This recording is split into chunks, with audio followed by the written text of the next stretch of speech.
Dans son dernier ouvrage, Les 13 pillards, Juan Branco passe en revue les acolytes de la Macronie, de Édouard Philippe à Gabriel Attal, sans oublier les sponsors milliardaires comme Bernard et son gendre Xavier, ni les journalistes, comme Olivier Fogiel.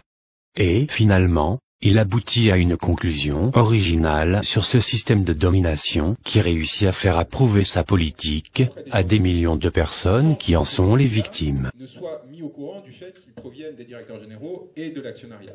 Et ce qui va faire qu'en fait, à chaque fois que vous allez croiser un journaliste, vous allez dire, mais non, moi je suis parfaitement libre. Et ça, c'est l'anecdote de Chomsky qui croise un journaliste dans un aéroport qui vient lui dire, bah, écoutez, moi je suis la preuve que vous avez tort, quand moi j'ai été recruté à tel endroit et je fais exactement ce que je veux. Et Chomsky répond, bah oui, c'est pour ça qu'on vous a recruté, c'est parce que ce que vous voulez ne gêne personne. Donc, vous avez une incapacité de penser en dehors des cases, et donc vous êtes en fait l'idiot utile. Donc, ça peut être aussi l'autre image, je sais pas si c'est Chomsky qui utilisait, du chien qui tant que la laisse n'a pas été serrée, en fait, se rend pas compte qu'il a une laisse, quoi. Et donc évidemment, si vous essayez pas de pousser quelque part, vous n'allez pas vous rendre compte que vous êtes dans un système qui va vous mettre en difficulté. Et c'est vrai que la plupart des sujets, en plus, ne requièrent pas une forme de transgression particulière ou ne vous mettent pas en danger. Donc en fait, votre quotidien n'est pas fait d'intervention politique.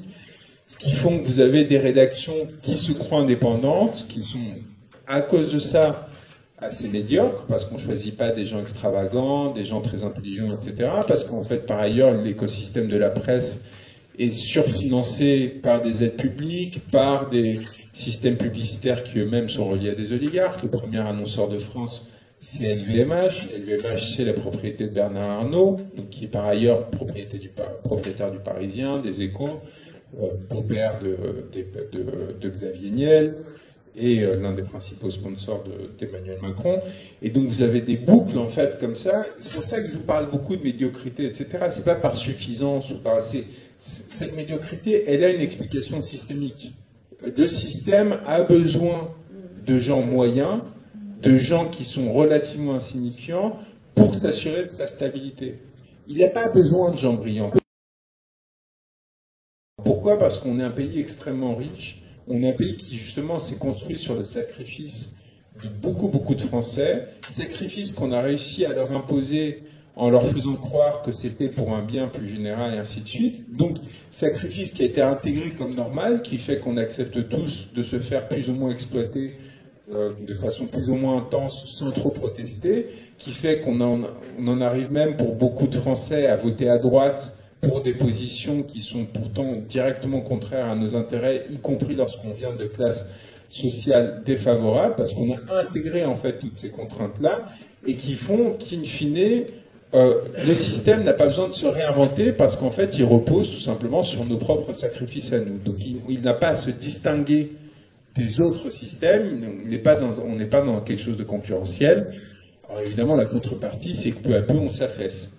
Et que, année après année, on voit le pays rentrer dans un sentiment de lente déliquescence qui suscite une forme de consternation absolue chez nous, de désespoir, de sentiment d'impuissance extraordinaire contre lequel on n'arrive pas à combattre, oui, et qui est justement fondé sur cette suffisance, en fait, de cette caste qui a tout intérêt à maintenir dans l'existant le fonctionnement actuel des institutions, du système économique, et ainsi de suite, pour ne pas voir remise en cause ces privilèges. Et si vous ajoutez à ça l'intégration de la France, mais c'est très lié à un système économique très dépendant des États-Unis, qui font qu'en fait, on devient un peu comme par exemple la Côte d'Ivoire l'a été pour la France pendant des années. C'est-à-dire, en gros, il suffit qu'il y ait une élite qui assure le pillage de nos ressources, en l'occurrence pour les États-Unis, pour que le système tienne, quoi. Et tant pis si tout le reste du pays s'effondre, tant que le petit Paris et Saint-Germain-des-Prés continuent à très bien vivre,